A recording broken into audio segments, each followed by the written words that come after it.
Uttaranchal University, Dehradun, NAC A+ accredited university. నమస్తే welcome to మనం TV నేను వలి TDP Janasena మొదటి జాబితా వచ్చేస్తోంది కుదిరితే ఇవాళ సాయంత్రమే టీడీపీ జనసేనకు సంబంధించి 100 అభ్యర్థులతో జాబితా వస్తున్నట్టుగా సమాచారం వస్తుంది ముఖ్యంగా తెలుగుదేశం పార్టీ జనసేన పొత్తు పెట్టుకుని ముందుకు వెళ్తున్న విషయం తెలిసిందే అయితే ఈ కూటమిలోకి భారతీయ జనతా పార్టీ వచ్చి చేరే విషయానికి సంబంధించి దాదాపు కన్ఫర్మ్ అయిపోయింది మొన్న అమిత్ షాతో టీడీపీ అధ్యక్షులు నారా చంద్రబాబు నాయుడు భేటీ అయ్యి కొన్ని గంటల పాటు చర్చించిన విషయం కూడా తెలిసిందే అయితే ఎన్డీఏలోకి చేరే విషయానికి సంబంధించి చాలా లోతైన చర్చ జరిగింది ఎందుకంటే గతంలో ఎన్డీఏలోనే ఉన్న తెలుగుదేశం పార్టీ ఆ తర్వాత కొన్ని కారణాలతో బయటకు వచ్చింది అయితే తెలుగుదేశం పార్టీ జనసేన ఈ కూటమిగా ముందుకు పోయిన తర్వాత అనేక కార్యక్రమాలు వాళ్ళు రూపొందించుకున్నారు సమన్వయ కమిటీలు ఏర్పాటు చేసుకోవడం కావచ్చు ఉమ్మడిగా కార్యాచరణ రూపొందించుకొని కొన్ని సభల్లో కలిసి పాల్గొన్నారు రెండు పార్టీలకు సంబంధించిన నాయకులు ఇప్పుడు బీజేపీ ఈ కూటమిలోకి వచ్చే విషయానికి సంబంధించి అమిత్ షాతో జరిగిన చర్చల్లో దాదాపుగా సానుకూల ఫలితాలు వచ్చాయి అటు కేంద్రం కూడా భారతీయ జనతా పార్టీ కూడా ఒప్పుకున్నట్టుగా తెలుస్తోంది ఎన్డీఏలోకి కొత్త మిత్రులు రాబోతున్నారని అమిత్ షా నేషనల్ మీడియాకి ఇచ్చిన ఇంటర్వ్యూలో ఆయన చెప్పిన విషయం కూడా తెలిసిందే ఈ నేపథ్యంలో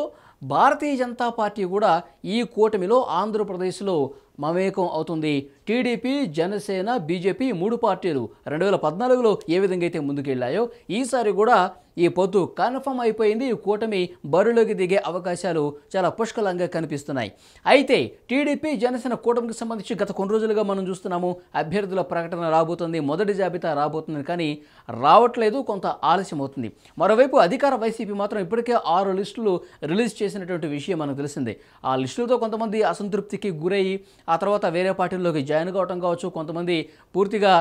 రాజకీయాలకు మేము దూరంగా ఉంటామని చెప్పడం కావచ్చు అసంతృప్తి నేతలు ఆ పార్టీకి సంబంధించి ఇవన్నీ మనం చూసాం అయితే టీడీపీ జనసేన కూటమికి సంబంధించి కూడా అభ్యర్థుల ప్రకటన చేస్తే అందులో కూడా ఇలాంటి పరిణామాలు తలెత్తుతాయన్న విషయాన్ని గ్రహించిన రెండు పార్టీల అధినాయకత్వాలు ఇప్పటికే ఎవరికైతే టికెట్లు రావో వాళ్ళకి సంబంధించి ఆఫీసులకు పిలుచుకుని మాట్లాడుకున్నట్టుగా తెలుస్తోంది అమిత్ షాతో భేటీ తర్వాత చంద్రబాబు నాయుడు గారు నేరుగా ఆంధ్రప్రదేశ్ వచ్చిన తర్వాత జనసేనకు పోటీ చేయడం వల్ల జనసేన నియోజకవర్గాల్లో అక్కడ ఎవరైతే తెలుగుదేశం పార్టీ అభ్యర్థులు ఉంటారో పోటీ చేయాలని ఉత్సుకతతో ఉంటారో వాళ్ళతో పిలిచి మాట్లాడుతున్నట్టుగా తెలుస్తోంది మీకు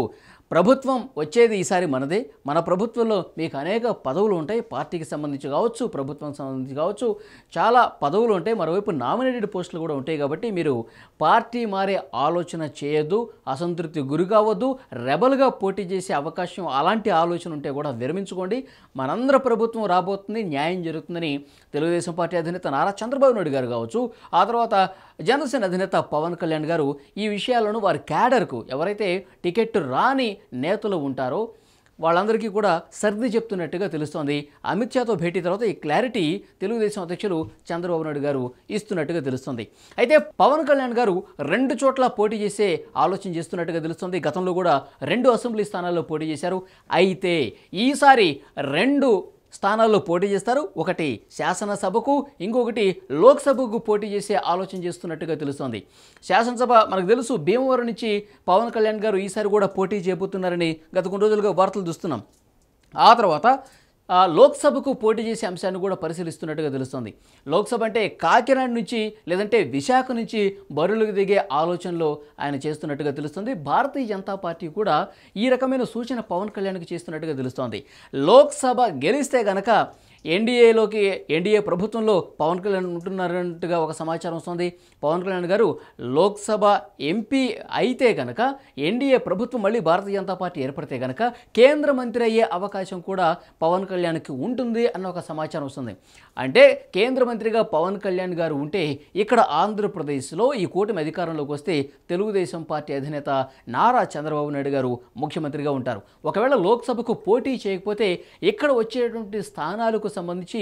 అప్పుడు పార్టీ ఏ విధంగా ఉంటుంది ప్రభుత్వం ఏ విధంగా ఉంటుంది 2.5 సంవత్సరాలు పవర్ షేర్ ఉంటుందా ఇలాంటి డిస్కషన్స్ అయితే చాలా లోతుగా జరుగుతుంది మనకు అందుతున్నటువంటి ఇన్ఫర్మేషన్ ప్రకారం ఒకటి శాసనసభ ఒకటి లోక్సభకు పోటీ చేయాలన్న ఆలోచన మాత్రం పవన్ కళ్యాణ్ గారు చేస్తున్నట్టుగా తెలుస్తుంది బీజేపీ చేసిన సూచన ఈ విధంగా ఉన్నట్టుగా తెలుస్తుంది లోక్సభలో గెలిస్తే గనక ఎన్డీఏ కొత్త భాగస్వామి వచ్చే అవకాశం ఉంటుంది పవన్ కళ్యాణ్ గారు లోక్సభ ఎంపీగా గెలిస్తే గనక ఎన్డీఏ పక్షాలలో జనసేన కూడా ఉంటుంది. జనసేన అంటే ప్రభుత్వంలో ఒక భాగస్వామిగా ఎన్డీఏ కూటమిలో ఒక పార్టీగా ఆయన ఉండే అవకాశం అయితే కనిపిస్తుంది. మరోవైపు భారతీయ జనతా పార్టీ ఎన్ని స్థానాల్లో పోటీ చేస్తుంది? ముఖ్యంగా శాసనసభ స్థానాలు 10 స్థానాలు లోపే భారతీయ జనతా పార్టీకి ఆంధ్రప్రదేశ్లో ఇచ్చే అవకాశం ఉంది. మరోవైపు 3-4 స్థానాలు కోరుతోంది భారతీయ జనతా పార్టీ ఎంపీ స్థానాలు. మరి ఎంపీ స్థానాలు ఎన్ని ఇస్తారన్నది సంబంధించి కొంత క్లారిటీ అయితే రావాల్సి ఉంది. మొదటగా 100 స్థానాలతో శాసనసభ అభ్యర్థుల జాబితా టీడీపీ జనసేనకు సంబంధించి రిలీజ్ చేయాలన్న ఆలోచనతో ఈ 2 పార్టీల నాయకులు ఉన్నారు. ఈ జాబితా రిలీజ్ అయిన తర్వాత భారతీయ జనతా పార్టీ ఎలాగూ శాసనసభ కావచ్చు, లోక్సభ కావచ్చు చాలా తక్కువ మొత్తం కాబట్టి రెండో జాబితాలో విడుదల చేసే అవకాశం ఉన్నట్టుగా తెలుస్తోంది. అయితే ఇప్పుడు టీడీపీ జనసేన శాసనసభ స్థానాలు 100 స్థానాలకు సంబంధించిన ఇచ్చేటువంటి ఈ మొదటి జాబితాలో జనసేనకు సంబంధించి మొత్తం స్థానాలు ఇచ్చే అవకాశం కనిపిస్తుంది. దాదాపు 38 స్థానాలు జనసేనకి ఇచ్చే అవకాశం ఉన్నట్టుగా తెలుస్తుంది. మిగతా 62 స్థానాలు అంటే మొదటి జాబితాలో 100 స్థానాలు ఉంటే 38 జనసేన, 62 స్థానాలు తెలుగుదేశం పార్టీ అభ్యర్థులతో ఈ జాబితా ఆల్రెడీ తయారైపోయింది. ఇక రేపు మాపు రిలీజ్ చేయటమే తరువాయి అన్న విధంగా పరిస్థితి ఉంది. కాబట్టి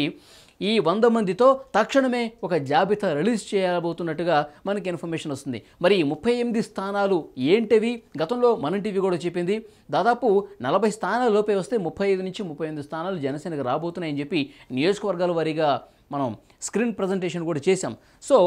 ఈ సాయంత్రం లేదంటే రేపు ఈ 100 స్థానాలతో జాబితా వచ్చిన తర్వాత పరిస్థితి ఏ విధంగా ఉంటుంది, ఏ స్థానాలు టీడీపీ తీసుకుంది, ఆ 38 స్థానాలు జనసేన అభ్యర్థులు ఎవరు, వీటన్నింటికి సంబంధించి అధికారిక ఇన్ఫర్మేషన్తో అధికారిక జాబితా విడుదలైన తర్వాత మళ్ళీ ఆ ఇన్ఫర్మేషన్తో మీ ముందుకు వస్తాను. Thank you.